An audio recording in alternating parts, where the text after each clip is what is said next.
할렐루야. 말씀 시간에 함께 하시는 변함없이 신실한 주님의 사람들을 주님의 이름으로 환영합니다. 우리 같이 기도하고 말씀 은혜 확인하겠습니다. 아버지께서 우리가 사단의 포로가 되었을 때 예수님을 그 속전물로 성냥물로 주심으로 우리를 포로로부터 사단의 권세로부터 끌어내셨습니다. 주님, 한 영혼이 예수를 주님으로 고백하고 구원받아 주님께로 돌아올 때 우리는 기뻐하고 즐거워하고 주님 안에서 함성을 지릅니다. 아버지, 울며 씨를 뿌리러 나가는 자는 정녕 기쁨으로 그 열매를 단을 거둔다고 말씀하셨습니다. 우리에게 이 놀라운 복음을 맡겨주시고 복음의 충만한 축복을 그리스도 안에서 최대치로 누리는 그런 삶으로 불러주신 것을 아버지 감사합니다. 우리와 사랑하는 이들이, 우리의 사랑하는 이들이 어느 누구도 예수를 모르는 채로 임종을 맞이하는 거 우리가 결코 허락하지 않을 것입니다. 오늘도 말씀으로 우리를 붙들어 주셔서 아버지 감사합니다. 사랑합니다. 예수님 이름으로 기도합니다. 아멘. 9월 15일 말씀을 실제 같이 확인하겠습니다. 제목 읽겠습니다. 추수에 관한 영감. 본문 말씀입니다. 이르시되 추수할 것은 많되 일꾼이 적으니 그러므로 추수하는 주인에게 청하여 추수할 일꾼들을 보내어 주소서 하라.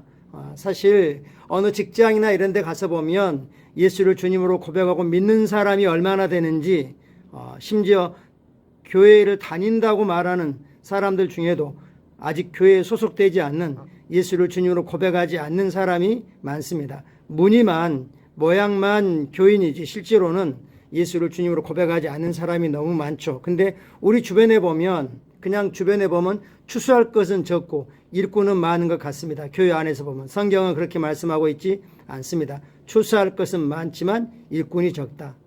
그래서 추수 주인에게 우리가 할 일은 기도하라는 겁니다. 그 기도 응답의 결과로, 누군가의 기도 응답의 결과로 하나님 우리를 추수터에 추수할 일꾼들로 영혼을 구원하는 자들도 우리의 세상 속으로 보내셨습니다.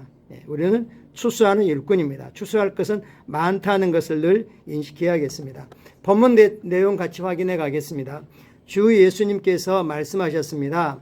너희 눈을 들어 밭을 보라. 희어져 추수하게 되었도다. 눈을 들어 밭을 보아라. 우리가 세상을 볼 때 뭘 봅니까? 세상 사람들이 그들의 화려한 삶,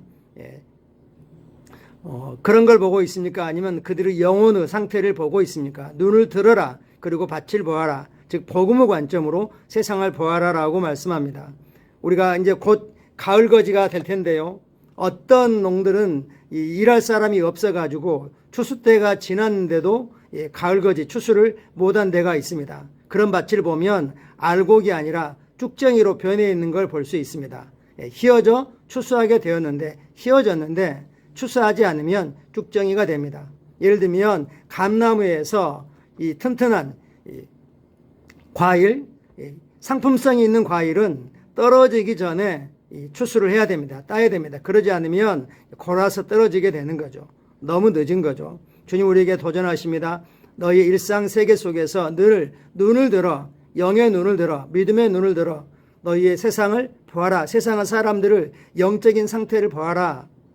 그들은 휘어졌고 지금 추수하지 않으면 쭉정이가 되어 버려지게 된다라고 말씀하십니다.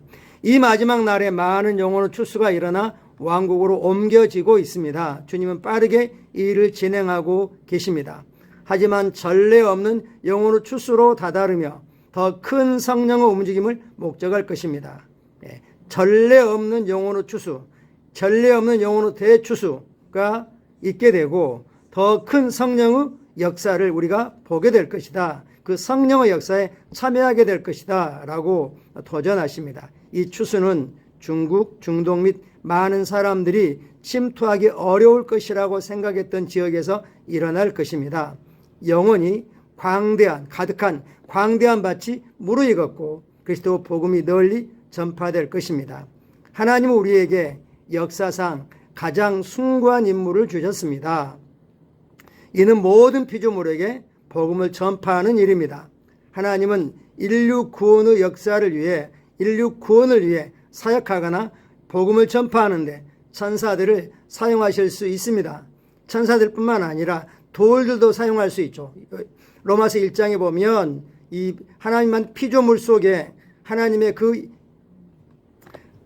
존재를 분명하게 알 수 있다라고 말씀하고 있고, 그래서 그들이 예수를 믿지 않은 것에 대해서 어느 누구도 누군가가 나에게 복음을 전해주지 않았어요 라고 핑계댈 수 없다고 말씀하고 있습니다. 그렇지만 하나님은 그렇게 하지 않으셨습니다. 대신 우리를 선택하셨습니다. 복음이라고 하는 하나님의 영광, 하나님의 생명을 어떤 다른 도구들을 이용하지 않고 사람에게 맡기셨습니다. 그래서 우리를 믿지 않는 가족이 있는 가정 속으로, 믿지 않는 사람들이 가득한 그런 일터, 직장, 사업장, 사람들과 관계 속으로 우리를 파송하셨습니다. 우리는 추수하는 일꾼들입니다.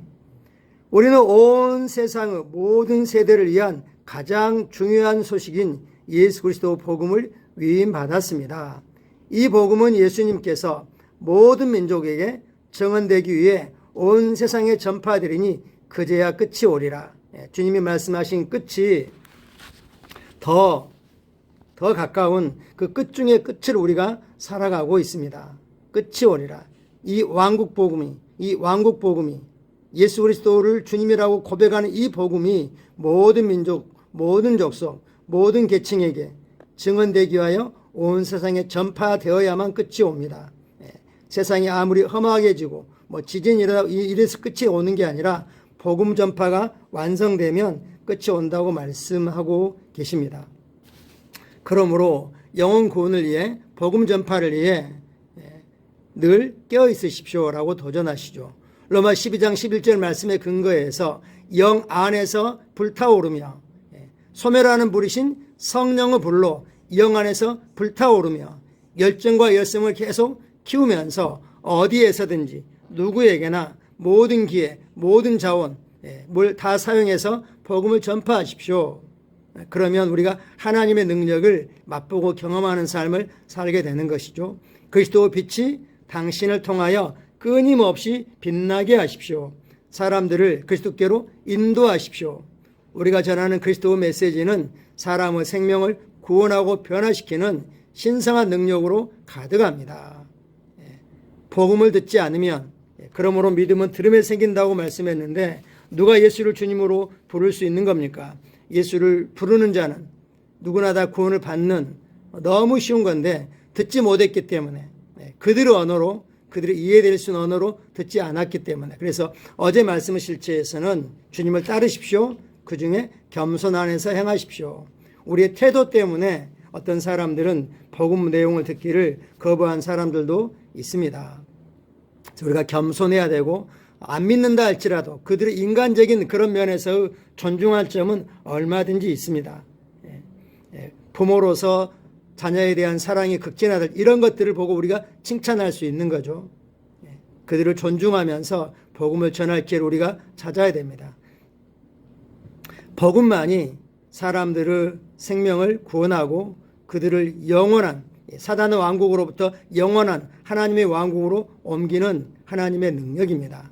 그러므로 강력하게 복음을 선포하고 그리스도를 영접하지 않은 사람들이 복음을 받아들이도록 요구하고 경고하고 강력하게 권고하십시오. 아멘. 요구하고 경고하고 권면하십시오. 우리가 다시 만날 기회가 없는 사람이라면 분명하게 말해야 되죠. 저는 분명하게 하나님이 전하라고 한 메시지를 전했습니다. 언젠가 당신이 이 땅을 떠나고 난 후에 그리스도 없이 떠나게 된다면 그때 하나님께 어떤 핑계도 될 수 없습니다. 분명히 복음을 들으셨습니다. 선택은 당신에게 달려 있습니다. 하나님은 당신을 너무너무 사랑하셔서 당신이 이 복음의 충만한 축복을 누리기를 원합니다라고 복음 축복을 전해야겠습니다. 그러나 선택하지 않았을 때 분명한 결과도 알려줘야 되는 거죠. 강력하게 복음을 선포하고 복음을 받아들이도록 독촉하고 요구하고 경고하고 그리고 권면하십시오. 그러나 복음을 구걸하지는 마십시오. 절대 구걸하지 마십시오. 복음은 값싼 것이 아닙니다. 우리는 대추수 시대 가운데 있으며 하나님의 구원의 은혜가 모든 사람에게 부어지고 있습니다. 아멘. 우리가 날마다 만나는 사랑하는 가족들, 친족들 중에 아직 예수를 받아들이기를 완고하게 거부하는 분들이 있습니다. 그들을 위해서 우리가 그래서 눈물로 씨를 뿌리는 거죠. 성경은 말씀합니다. 눈물로 씨를 뿌리는 자는 기쁨으로 거두리로다. 분명히 거둡니다. 영혼의 구원을 반드시 우리는 보게 될 것입니다. 울면서 씨를 뿌리러 나가는 자는 기쁨으로 그 단을 가지고 돌아오리라 라고 말씀하고 계십니다. 할렐루야. 오늘 우리가 이 땅에 살아가는 목적은 무엇인지 단지 바울이 그랬죠. 나는 육체를 떠나서 그리스도 함께 있는 것이 훨씬 더 좋다. 그것이 더 좋은 일이지만 영혼을 위해서 너희를 위해서 이 땅에서 고통스러운 일이 있고 힘든 일이 있고 그렇지만 너희와 함께 하기로 육체 안에서 주님을 섬기기로 선택한다 라고 말씀하고 있습니다. 세상이 주는 어떤 안전함, 안락함에 우리는 빠져있기를 거부합니다. 우리가 그것들을 거부한다는 게 아니라 그것들을 활용해서 누리고 그리고 세상에 그 소망을 비춰줄 것입니다. 누구나 구원받아야 되죠. 누구나 구원받아죠. 구원받은 사람들이 건강해야 되고 건강하고 또 행복하게 살려면 필요한 적절한 재정적인 공급이 있어야 되는 거죠. 그러나 나이가 들어가면 아무리 돈이 있어도 건강하지 않으면 소용이 없습니다. 복음만이 진정한 건강 또 진정한 초자연적인 공급 안에서 평안의 삶을 살게 만들어주는 겁니다. 우리는 그 열쇠를 해답을 가지고 있습니다. 참고 성경 구절입니다. 요한계시록 14장 15절 말씀입니다. 또 다른 천사가 성전으로부터 나와 구름 위에 앉은 이를 향하여 큰 음성으로 외쳐 이르되 당신의 낫을 휘둘러 거두소서. 땅의 곡식이 다 익어 거둘 때가 이르렀음이니이다. 땅의 곡식이 다 익어 거둘 때가 되었습니다. 언제가 그들이 임종일지 아무도 알 수 없습니다. 그가 안 받아들이려고 하니까 다음에 해야지. 다음이라는 기회가 안 주어질 수도 있습니다. 우리가 기도하고 성령님께 전략과 지혜를 구하면서 믿음으로 담대하게 복음을 전할 때만큼은 강하고 담대하게 전해야겠습니다. 사도행전 8장 말씀입니다. 그 흩어진 사람들이 예루살렘에 핍박이 일어났죠. 그래서 사도 위에 모든 사람들이 다 뿔뿔이 흩어졌습니다. 그 흩어진 사람들이 두루 다니며 복음의 말씀을 전할 때에 전도자 빌립이 사마리아 성에 내려가 그리스도를 백성에게 전파하니 무리가 빌립의 말도 듣고 행하는 표적도 보고 한 마음으로 그가 하는 말을 따르더라. 그래서 사마리아에 큰 기쁨이 있었다라고 말씀하고 있습니다. 고린도전서 9장 16절입니다. 내가 복음을 전할지라도 자랑할 것이 없으면 내가 부득불 즉 마지못해 안 하면 안 되는 부득불 해야 할 일임이라. 만일 복음을 전하지 아니하면 내게 화가 있을 것이로다. 아멘. 에스겔에게 파수꾼에 대해서 이야기하고 있죠. 죄인에게 그가 듣든지 안 듣든지 경고해라. 그가 듣지 않고 멸망하면 그 책임이지만 전하지 않을 때 그 핏값을 너에게 묻겠다라고 주님이 말씀하고 있는 거죠. 우리의 사랑하는 사람들을 위해서 최소한 찾아가지 못한다 할지라도 기도로 그리고 여러 형태로 문자든지 전화든지 어떤 형태로든 우리가 복음을 전할 수 있습니다. 같이 고백하겠습니다. 복되신 하나님, 영광스러운 복음이 나에게 위임되었으며 나는 영혼을 구원하고 죄인을 그리스도께로 인도하기에 모든 기회를 활용합니다. 나는 모든 순간을 헛되게 보내지 않으며 하나님께 정하신 복음의 대리인으로서 시간을 최대로 활용합니다. 나는 죄인들을 어둠에서 빛으로 옮기며 사단의 권세에서 하나님의 권능 아래로 옮깁니다. 아멘. 할렐루야. 우리에게 주어진 모든 순간들이 다 정말 귀한 순간입니다.